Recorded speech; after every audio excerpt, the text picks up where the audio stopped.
Hey everybody, good evening. That is that music you heard, that wild jazz that you heard, is from an album by John Coltrane called Ascension, and it's considered a kind of a turning point in his career. Now, I grew up in the Bay Area. In the Bay Area, there's a place called the Church of John Coltrane, just like a regular church, except their patron saint is John Coltrane. And that makes a certain amount of sense because John Coltrane's musical vision was it was spiritual.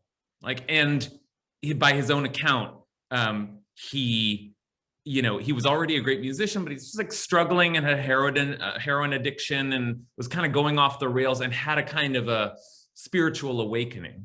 And from then on, just like devoted himself to his craft and to his music. And this album is a kind of the name of the album, Ascension, right? Is a little bit of a description of that, like attempt to ascend, to transcend. And it's totally different than anything he's done in the past, and sort of moves him into the realm of free jazz. I want us to think a little bit tonight about that word, that concept of ascension, ascending, because it's a word that we find in our tradition as well that we're going to use a lot tonight. Ascension, because we're going to be looking at a series of psalms that you may know if I say the first words, which is Shir Hamalot, and I'm going to translate that tonight as a Song of Ascension. Okay, and we'll talk about that a little bit. Okay, Shir Hamalot. Okay. Want to just also say that Susan Black Feinstein is with us tonight, learns with us regularly, and tonight is observing the first Yortzeit for her husband David. And so just want to dedicate our learning to the ascent, of David's soul, and to David's continuing memory as it blesses Susan and all of us. Zichrono livracha. Let's say a little blessing just to bring some elevation to our learning tonight. Baruch atah Adonai Eloheinu melech haolam asher kiddushanu b'mitzvotav v'tzivanu la'asok b'divrei Torah. Okay, so Shir Hamalot, a song of, it's usually translated as a song of ascents, and that sounds a little funny to my ear, a song of ascents.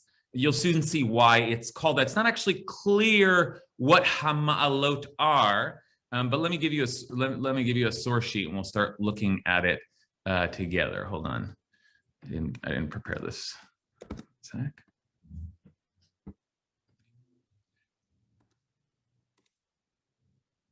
You can tell when I haven't got all my links ready that I was prepping the class till the very last minute, but that's okay. Okay, here we go. Here's your source sheet for the evening. And before I even put it into the chat, let me just say that what we're looking at tonight is a collection of 15 psalms.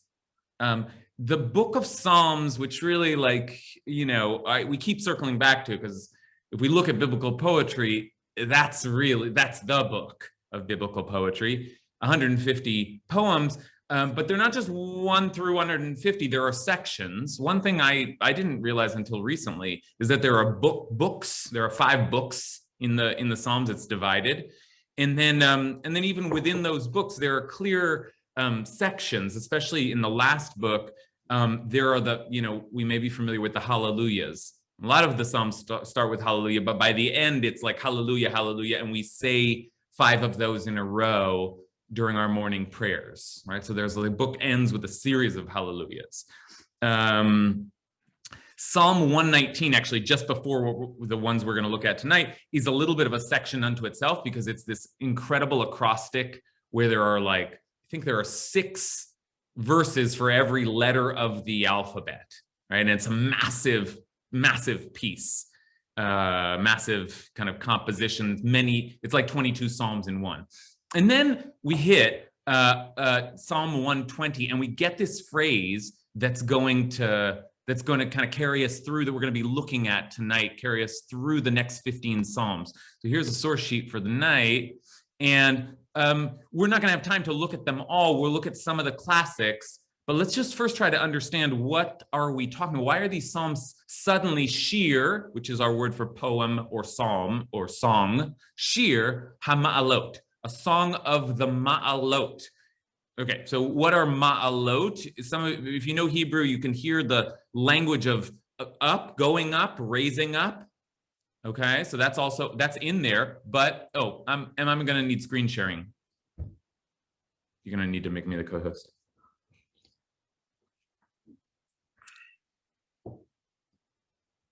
Emma, Margulies? Sorry, what was that? Can you make me the co-host so I can screen share? Yes. Okay, great. So so here's the phrase, and in this is where it begins, and in some ways, as we've seen often, when a biblical poem begins, it gives us a lot of information in the opening. Like there's a kind of declarative first sentence. So the first sentence of this section, these 15 psalms, is worth really meditating on for a bit. But it's Shir Hamalot El Adonai Batzaratali Karati V'yaneni, a song of ascension. And I said it already, it's usually translated as ascents. I like the word ascension just as a general concept and like kind of a way of summarizing this upward motion. But what are ma'alot? Another word for ma'alot, and here we're gonna lean on Rashi. Ma'alot are also steps. And there is, in a way, a very technical answer to the question of what these poems of Ma'alot are, which is that they are the songs that were recited on the steps. What steps? So Rashi is going to give us now a few answers. Rashi is our kind of favorite and most famous Torah commentator, but he wrote all the way through the Hebrew Bible. And his job is usually to kind of remind us of old rabbinic legends that explain the words of the Bible. So here he says, a song of ascension, a shir hama'alot. These are the songs which the Levites recite on the 15 steps that go down from the Israelites' courtyard to the women's courtyard. For there are 15 psalms that begin a song of ascension. Okay, and you can see the Safari does a nice thing, which tells us where he's getting this from. This is the Mishnah in Tractate Sukkah, like Sukkot, the holiday. Let me just explain this a little bit. The Mishnah is talking about a ceremony that takes place on Sukkot called Simchat Bet HaShoeva, the joy of the water drawing, because Sukkot is the festival when we begin to pray for rain. So they would, in the middle, they would draw water as part of a kind of a ceremony, and it was the Mishnah says if anyone who's never seen that ceremony has never seen true joy in their life. Right? It was a wide torches and dancing, and it's a beautiful. Just to go to the Mishnah in Sukkah and look at it, it's a beautiful description. But they describe actually the procession down these stairs. And you notice, by the way, that it says the courtyard of the Israelites and then the courtyard of the women. And this event and this discussion is one of the places where we get the idea that men and women should be separated during dancing and mixed dancing, right? Dancing and festive times, because it was such a wild celebration. They worried that things were going to get, bawdy or, out of control in some way. So you can see little hints of everything that's going on in that scene. But the point is, they walked down these 15 steps, and the Rashi is telling us, and drawing from the Mishnah, that what they would do is they would recite presumably a psalm on every step on the way down, right? So there is a general idea that there was a practice that the Levites had of singing the psalms in the temple. So then these would be the 15 psalms that are for those steps, right? So it's really Shir Hamalot is the song of the steps, right? But it's a little bit, it's not fully explained, but maybe that's the technical answer. A little bit of a funny answer, the songs of the steps, but okay, they are to be sung specifically on the steps. Rashi goes forward and gives us another couple of answers. And this, I just want to show you his answers just to show you Rashi too is not exactly clear on how to understand this phrase Shir HaMa'alot, because it doesn't seem like enough to say the Song of the Steps. So he says, our rabbis taught that David composed them to raise the deep, to bring the deep upward, as explained in Tractate Sukkah. And then he gives another possibility, which is according to the Agadah. I don't know why he calls it that, but the sources in the Jerusalem Talmud, it's to be interpreted a song for 100 steps. So now, if you're feeling like, okay, what is all this? This is random and these like various, but we don't have to understand it all. I just bring you these various explanations as just ways of showing that Rashi's on the one hand trying to think, wait, what the heck are ma'alot exactly? But on the other hand, he has a feeling that there's something bigger going, some kind of ascension happening here that might be described as David raising the depths. Okay, so that's some bit of a background, which I hope will help us a little bit to think about what's going on in these Psalms, because it isn't just that they're named the Songs of the Steps or the Songs of Ascension, but there is a kind of upward motion that we're going to be tracking throughout, a kind of a theme of going up, looking up, trying to ascend, that we will be witness to as we move through these 15 Psalms. So let's just remind ourselves of the one we did see and try to understand what is the ascent here. And I'll just read the one line that we looked at today from the very first of these Songs of Ascension, which is Shir HaMa'alot El Adonai Batzaratali Karati V'yaneni. A song of ascension. In my pain, I called out to the Eternal, and the Eternal answered me. Okay, so let's just see let's just name what tone, what theme have we set. A song of ascension, and I called out to the Eternal from pain, and the Eternal answered me. So what's starting to happen? What are we starting to feel? What are we seeing as the theme and the kind of the setting that is being named or described here? Florine, can you give us some language? In terms of, wait a minute, can you hear me? In terms of the imagery, I think that you have to excavate yourself before you can ascend. So you go down deeply into you. And part of the crying out to God is from that deep, deep place. So there's for me, it's like two parallel ascensions. It's myself cleansing my soul, and maybe God yelling to God to try to help me get up there. Yeah. It's a beautiful way. At first I thought, wait a minute, there's a incongruity here. It didn't make sense. But now I think I see it. That's great. As usual, Florine has the poet's ear and gives us some language that can help us begin to map out the movement that we're seeing here. So one of the things that Florine sees right away is there is an upper realm and a lower realm, and I am down here, and I am trying to move upward, but I am held down. One of the reasons that I'm down is because I'm in pain, and I'm trying to extricate myself from some suffering, some trap, I'm locked in something down here. So I'm trying to get out of that, and presumably I'm trying to go up, right? But the actual ascension that's happening right now is the ascension of my cry. Right? I go to, right? This is why Shir HaMa'alot isn't just the Song of the Steps, but the song of the upper realms. And I'm looking to sing a song upward so that I can be lifted upward. Right? I think this is the general theme or setting that we're getting from this first line. I think that was a good first pass. Anyone want to add to that before we fill out a little more? Okay.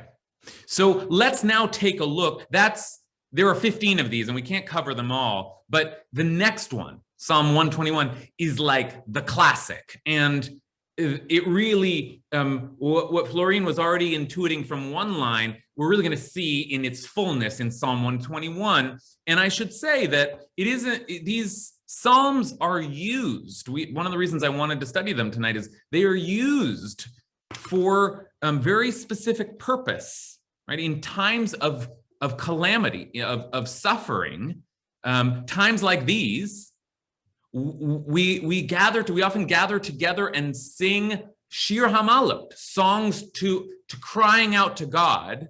And this next one is one of the most standard, one of the ones we sing all the time. So let's take a look here. This is a real one of the great psalms ever.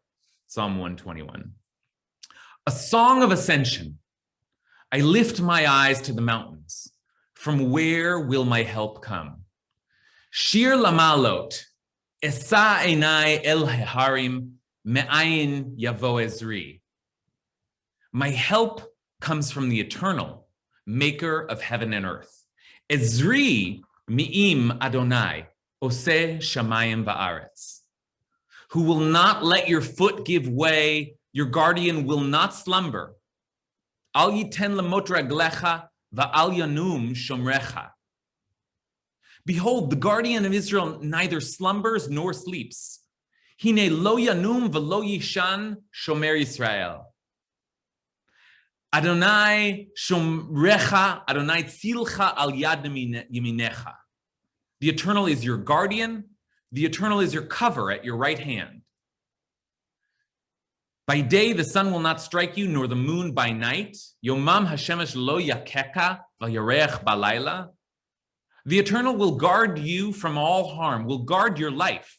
Adonai yishmerecha mikol ra yishmor et nafshecha.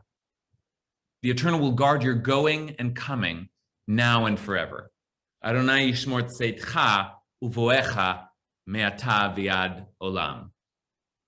Okay, it's a classic. Maybe the song is already Esainai eleharim me'ayin yavo ezri me'im Hashem oseh shamayim v'aretz. So that's like a classic. So now Florine already started us off, but like now we have a fuller picture. So what's going on?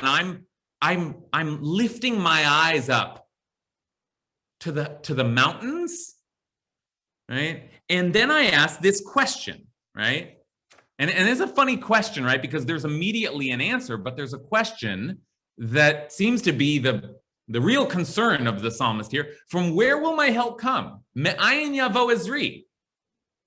So, and then there's an answer. The question that help comes from the eternal. But like, what's the question doing there? Like what's going, there's a little bit of a dialogue, but it's a very easily resolved. Where will my help come from? It's rhetorical, but like what's happening? What's the little dialogue there of like, where's help coming from? And I'm looking to the mountains, which sort of not to God, but to the mountains. Michal?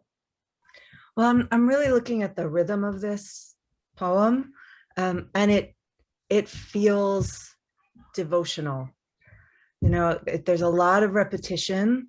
There's the rhythms keep repeating, the words keep repeating, and it really makes sense that this would be part of a service. And in a service, there's often sort of call and response, at least rhetorically. So it sort of seems like the form matches the use very, very well. Very nice. Great. So we can actually imagine this being sung and maybe sung back and forth. Where does my help come from? And then it's as if either you're responding yourself or maybe someone else responds, Ezri mi'im Adonai. This is where it's a setup, right? And there's a lot of repetition here. The guardian who guards, neither slumbers nor sleep, and there's the sun and the moon and the coming and the going. And there is a kind of a, Michal's right, a kind of a rhythmic back and forth. Like we're almost like calling on the crowd to summon this, like, where do we look to? We look to God.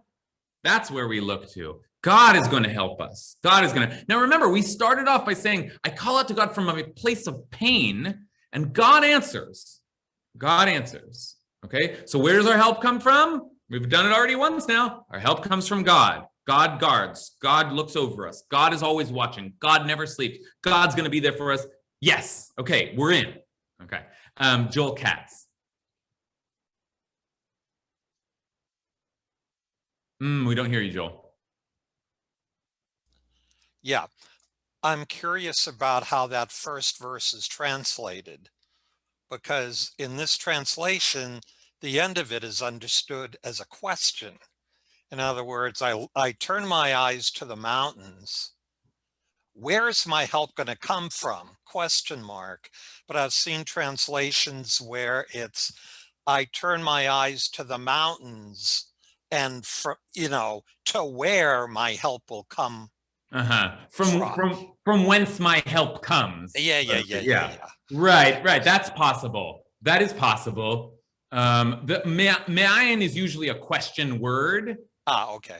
But yeah, it would resolve the like question answer weirdness of the first two lines.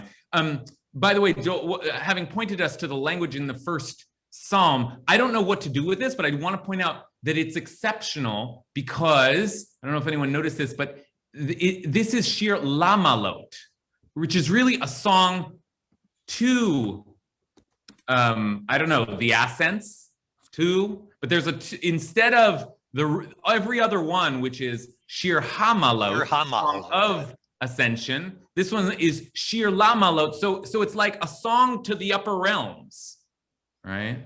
As a song directed towards, and as I said, this in some ways is like, this is the Song of Ascension. This is like really the classic. So it's a little bit like it makes sense to be a little exceptional. Like this is really the one that we cry out to God.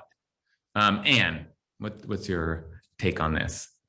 Well, I'm just also struck. I mean, the imagery really is that we're on a hike. I mean, we're climbing a mountain. I mean, just to be very literal with what we're looking at, it's, the Lord's not letting us stumble, our hand is being shaded. That's very interesting. Like, I'd love to hear your thoughts about what that means, that our right hand, like what's it about the right hand that needs to be protected, but there's a possible harm. So, I mean, we're on this epic schlep up a mountain. Yeah. That's all. That's great. There's a lot of outdoor imagery in general. Like, I love what you said, Anne, that we're on a hike. And it is surprising from the start that we look up, we should be looking up to God or the heavens, but instead I'm looking up to the mountains. Like, I'm not quite there yet, but maybe the mountains have picked up my eyes. But I'm outside, I'm trying, but it's almost as if I haven't found God yet. I look to the mountains, but I have to tell myself that God is coming. Now, there's other outdoor imagery, and you pointed out some. You're right. This language here of the eternal is your cover at your right hand. Adonai tzilcha al yad yeminecha. So the word here, tzilcha, is like both a defense protective word and also can be like shade. So I translated it as cover, like God is protecting your right hand, which is your hand of battle. But also there's a play on words here because in the next line, the sun's not going to strike you. So you're also being shaded. So like, I think you're right to call out the naturalistic imagery here because there's a kind of like, in the natural world, I can feel God in the mountains, or I can feel God's protection in the shade, but I am interpreting that as God itself protecting me, right? So yeah. That's great. I appreciate that call to the particular in nature imagery here. Okay. All right. So there we are. In some ways, like easy peasy, right? Like I look to God and God helps us. Where does my help come from? Comes from God. We're all set. God's going to protect. God never sleeps. God's the best. Right? If this was the song of Ascents, of Ascension, then it would be over. We'd have a nice, beautiful song, and we would go home. But there is a kind, I want to trace a kind of development over the course of the psalm, because there's a little bit, I feel that there's a little bit of a story here, a little bit of a movement, or a kind of evolution of thought as the psalmist moves through 121, 122, 123, because this 121, this is as good as it's going to get. This is as straightforward as it's going to get. I call out to God, God answers me. But take a look at things as they start to get a little more complicated in Psalm 123. Now, it begins the same way. A Shir HaMa'alot, a Song of Ascension. To you I lift eyes. Elecha nasati et einai, hayoshvi b'shamayim. To the one who sits in heaven. Okay, this is great. Now we're really talking about heaven and God. I'm addressing God in the second person, so you, right? Okay, great. So we went from mountains to heavens. It seems like we're in the same kind of rhythm of looking up and calling out to God. But then there is a kind of a twist. Look at the imagery in the next line. As the eyes of slaves follow their master's hand, as the eyes of a slave girl follow the hand of her mistress, so our eyes are toward the eternal, our God, waiting for God to grace us. Hine che'enei avadim el yad adonehem, ke'enei shifcha al yad gvirta, kein einenu el Adonai Eloheinu, ad shiechanenu. Grace us, Eternal One, grace us, for we are so full of disgrace. Chaneni Adonai chanenu, ki rab savanu vos. Long enough have we endured the mockery of the self-satisfied, the disgrace of the haughty. Rabat savala nafshenu, halag hashananim, haboz legein yonim. Okay, that comes as that was a surprise to me. What's going on here? I lift up my eyes to the heavens, and then suddenly I lift up my eyes the way that the slave follows their master's hand. That's the way we're looking up to God, because we're so full of disgrace. We want God's grace. Where's God's grace? Give us God's grace. We've been enduring mockery all around. So, suddenly things don't seem so assured. Suddenly what's going on here? Why are our eyes like the eyes of a slave following its master's hand? Yonatan? So slavery shows up obviously in a lot of places in scripture. And let's start out by acknowledging that the relationship between a slave and master is complicated. It's really complicated, right? So it's founded on cruelty and exploitation, but there's a lot of dependency there.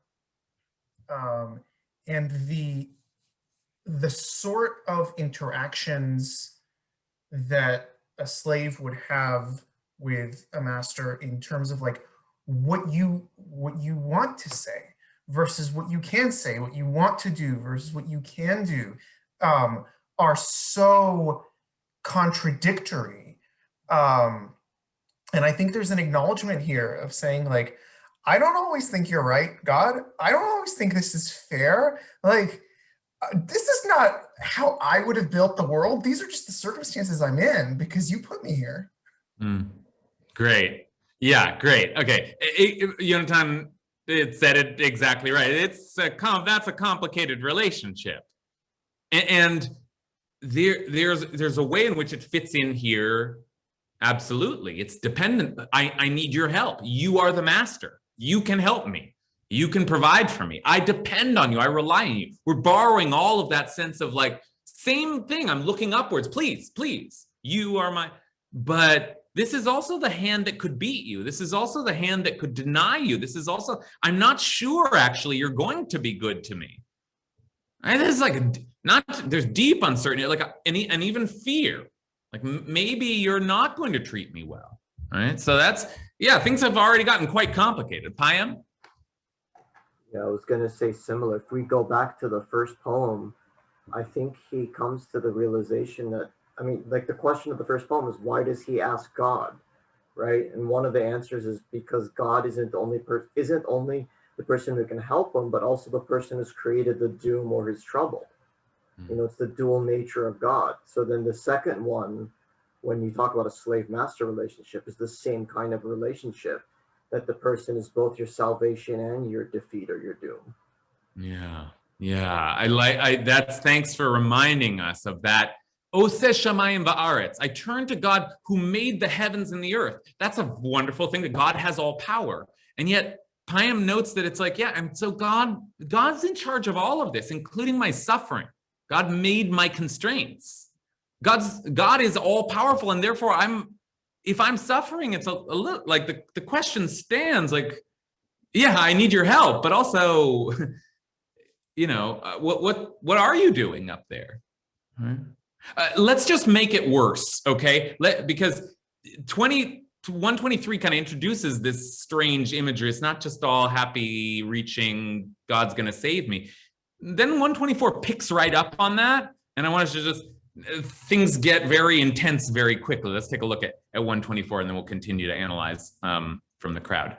124, okay. Shir Hamalot, a Song of Ascension, so nice. Like, but I guess I'm starting to ask, are we ascending here? Okay, Song of Ascension for David. Had we not had the eternal, let Israel now declare. Shir Hamalot LeDavid, Lule Adonai Shehaya Lanu Yomarna Yisrael. Had we not had the eternal when men rose against us, Lule Adonai Shehaya Lanu Bakum Aleinu Adam, they would have swallowed us alive as their rage burned against us. Azai Chayim Balaunu Becharot Apam Banu. The waters would have carried us off. The torrent would have swept over us. Azai Hamayim Shitafunu. Nachala avar al nafshenu. Then the seething waters would have swept over us. Azai avar al nafshenu hamayim hazedonim. Blessed is the Eternal who did not let us be ripped apart by their teeth. Baruch Adonai shelo natnanu teref lishinehem. We are like a bird escaped from the fowler's trap. The trap broke and we escaped. Nafshenu katsipur nimlata mipach yokshim. Hapach nishbar va'anachnu nimlatnu. Our help is the name of the Eternal, maker of heaven and earth. Ezreinu b'shem Adonai, oseh shamayim va'aretz. Okay, that last phrase should be echoing for you, because Payam just reminded us of that. This is a callback, right? This is a callback. Ezri, my help comes from God, the maker of heaven and earth. Here it is. Ezreinu, our help, b'shem Adonai, is in the name of the Eternal, maker of heaven and earth. Okay, so there's like a callback to that beautiful 121, but like, what is happening in here? I mean, even the nice line, what a blessing. Blessed is God who did not let us be ripped apart by their teeth. So like, we were already a little uncertain when we were following God's hand like a slave follows its master's hand. But now we're thanking God for what? For otherwise people would have swallowed us alive as the rage burned against us. Holy cow, what's going on here?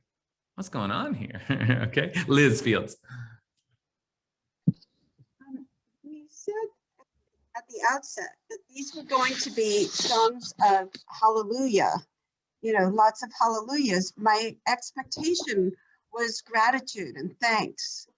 And while there's acknowledgement that God is the one that saved everybody, it feels very torn, like, yeah, I escaped, but, you know, barely kind of thing. It feels very half-hearted. It doesn't feel like a full-throated, thank you, God, for giving us our lives. It doesn't feel like that.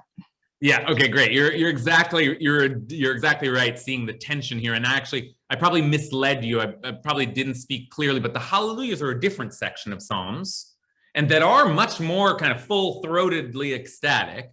And these are the Shir HaMalot Psalms, which, you know, have some different theme, but you're right that there is still a gratitude. Like, these are Psalms that are to be sung before God, right? Like, these are religious poems. So there's some kind of attempt to thank, to acknowledge, to all that stuff of the Psalms. And yet you're absolutely right. There is a kind of, Yeah, I mean, I want to thank you, but actually I'm not doing so well at all. And I guess I am barely surviving. I guess I can thank you for that, but I'm almost being torn apart here.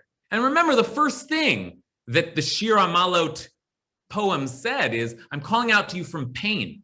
And then you answered me. Or did you? Did you? Are you answering me? Hello? Hello? Michal. Yeah, I can't get past the last one. And I'm actually less bothered by this one that we're talking about, because there's a lot of imagery of, wild animals came to try and rip my throat out and all that in the Psalms. That seems like something I've seen before. But that Psalm 123, I wrote this in the chat as well, with that passage about looking at the master's hand.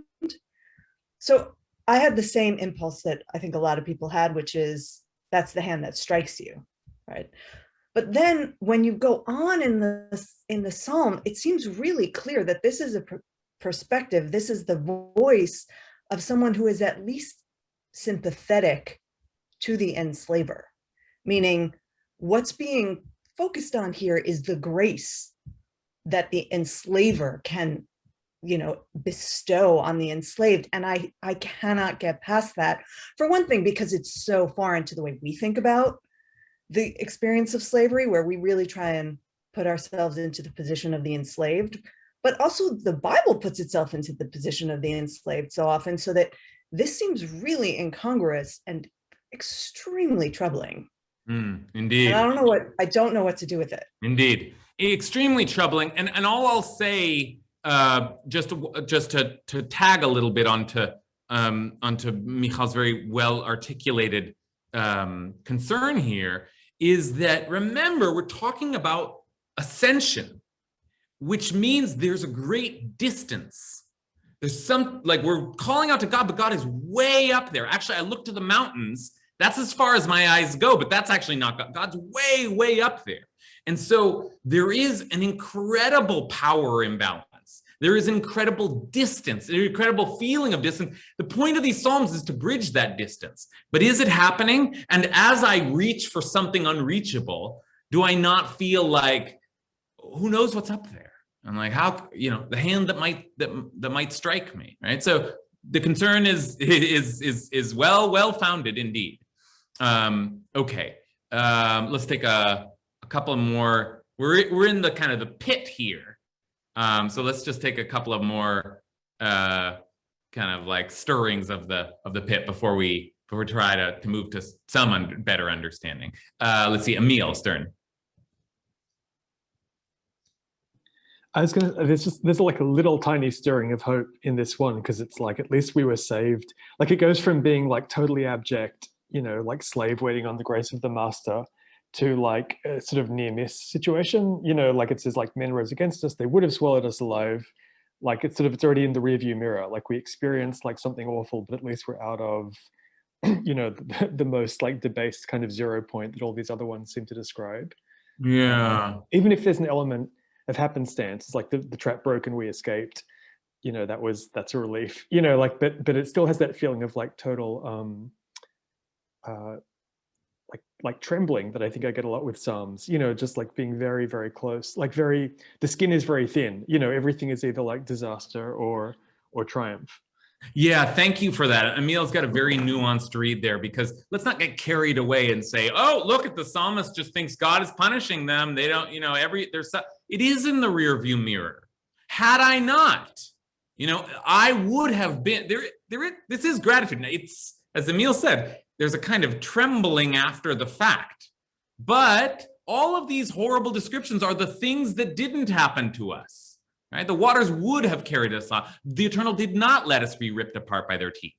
Now, we're struggling a little bit with the question that Payam raised, right? Like, but isn't God supposed to be helping all along, right?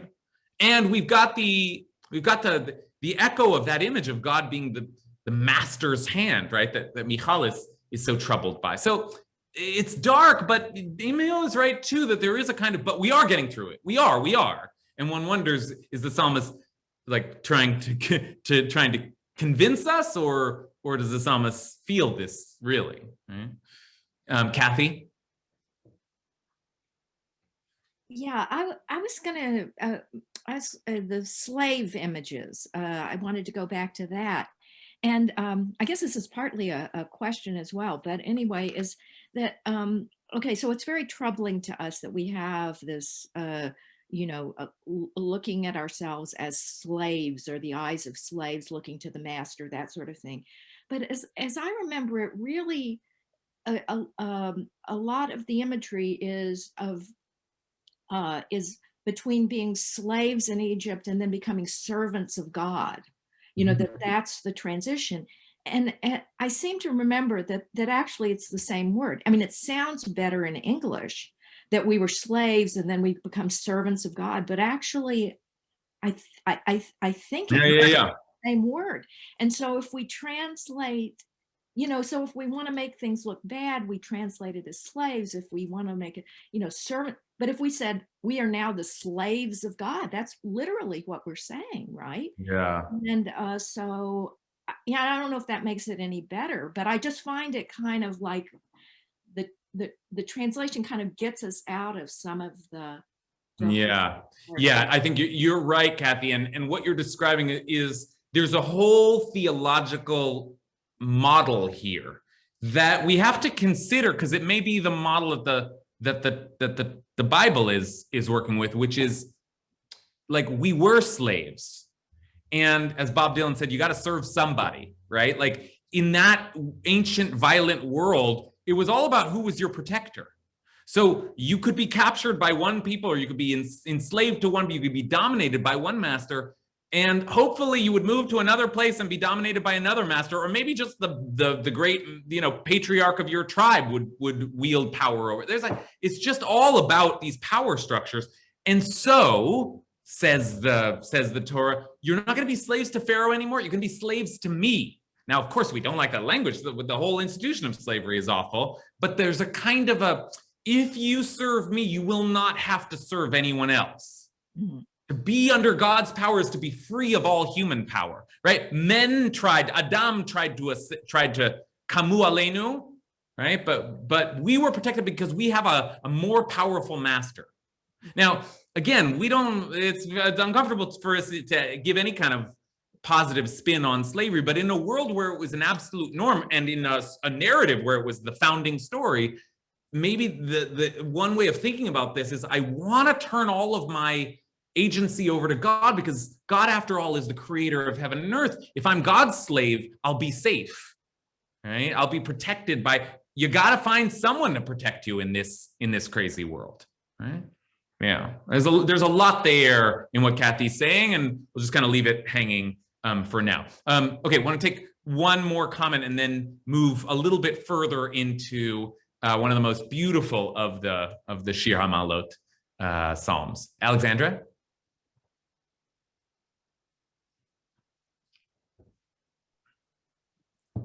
To Kathy's point, my translation is very gentle. It says, not my translation, the translation in a book right here. It says, a maid under her mistress's hand and a servant. So it's much gentler. But to Michal's point, and also I think to Kathy's too, it is a troubling language, and I do feel like disturbed by it.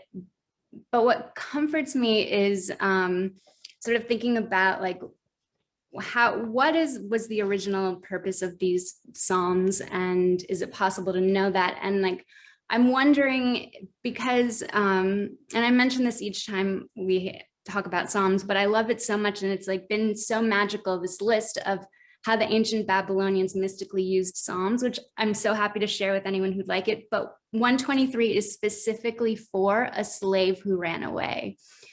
And that makes me think that it's like really beautiful that there's a spiritual like prayer specifically for a person in that particular kind of trouble. makes me really love it all the more, and helps me to reconcile my discomfort with the language.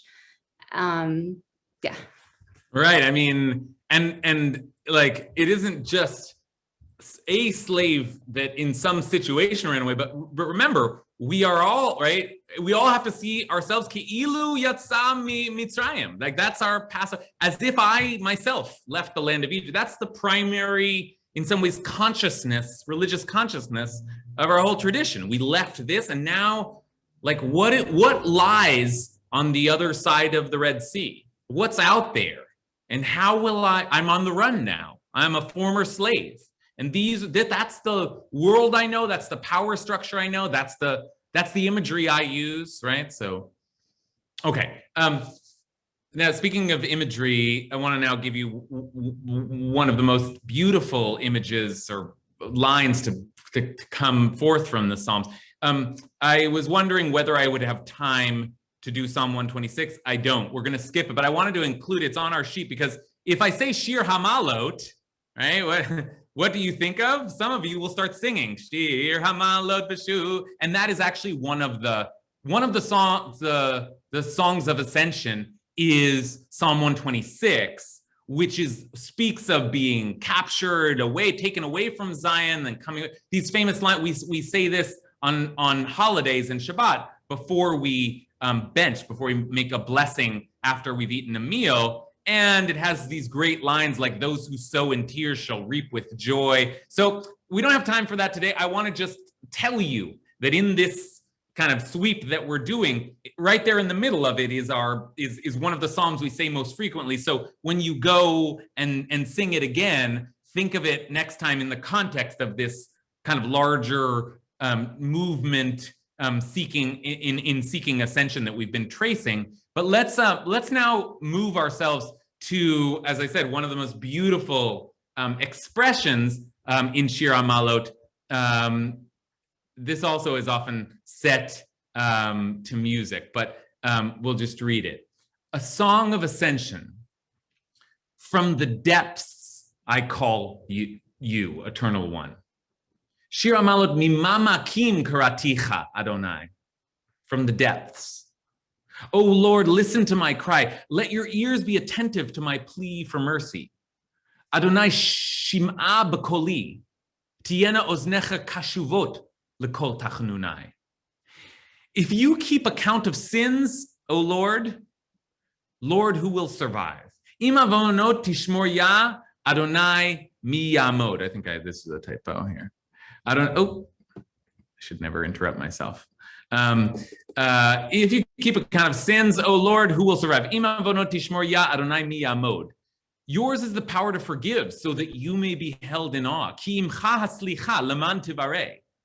I hope for the eternal. My soul hopes. I await the word of the eternal. Kiviti Adonai kivta nafshi v'lidvaro hochalti. This is my favorite line. I am more eager for my Lord than watchmen for the morning. More than watchmen for the morning.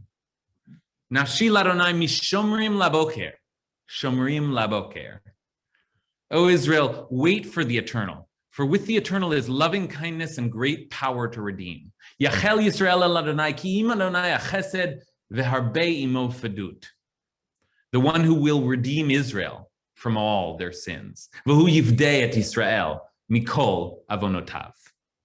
Okay, so this is another classic. This is another one that we're reading this all the time, just like we're reading 121 all the time in moments of great distress. And one of the reasons that we read it is that it's, it's a little more like straightforward. I'm calling out to God. You're the one who can help. God's not beating us up here, right? So, but on the other hand, there is some new stuff in here. Like, well, all of a sudden there are these sins that we're worried about, right? So what is this kind of new cry out to God? But really, I want to start with the question around this kind of famous word here, mimamakim. From the depths I call you, or I call to you, I call out to you, I call to you, Eternal One. Shir Hamalot mimamakim karaticha Adonai. So what are these depths? Right? We've been talking about going up. This is another song of ascension, but I'm calling to you from the great depths. So what do you think are those depths? What's that language that has become so famous? Does anyone have a hit on that? Jen, can you start us off on that? Sure. I mean, I think that the depths can mean a lot of different things in different contexts, although I love what I think was suggested near the beginning, which is the depths inside of you, or the depths of emotion, or the depths of sorrow, of despair, of fear, the depths of danger. And I did want to say that I love that this started with an image of a staircase or a stairway, because stairs go both directions. And so you're calling up from the depths, but what are you doing? You're trying to get God to come down here, or at least somehow meet in the middle, right? So you're calling in both directions. You can call from depths and call God down to meet you at a normal place, kind of in the middle between God and the depths of your soul. Beautiful, so beautiful. And I have a rule for myself that, like, if I'm holding a text to the end as like the great kind of grand surprise, but someone is so smart that they're already there, then like I have to show the text early. I can't, because it's Jen's moment, it's not mine. So let's take a look. I wanted to bring this at the end, but Jen's exact intuitions are exactly right. Remember that we saw early on that Rashi said this strange thing, which is that David composed them to raise the deep. Like, what does that mean? Right now that we're talking about depths. Well, David composed them to raise the deep. So I went and looked it up in the Talmud, and it's amazing that the image is the discussion is very different. So Rav Chisda said, here, we're going to look in the Talmud here, last source on your source sheet. Rav Chisda said to one of the sages who was editing a Gadata before him. In other words, one of the sages is like compiling stories. He said, did you ever hear why David said these 15 songs of ascension? He said to him, well, that this is what Rabbi Yochanan said. At the time that David dug the drain pipes in the foundation of the temple, okay, it's like very technical, the waters of the depths rose and sought to flood the world. So David like hit some kind of, hit a channel of water, and water started coming up because it was temple water. It was like coming up, the danger was coming up from down below. Immediately, David recited the 15 songs of ascents and caused them to subside. Okay, that's just an interesting and weird story. But what I love about it is what Rav Chisda says in response, because it's a lot like what Jen just said. Rav Chisda asked, if so, should they be called 15 songs of ascension?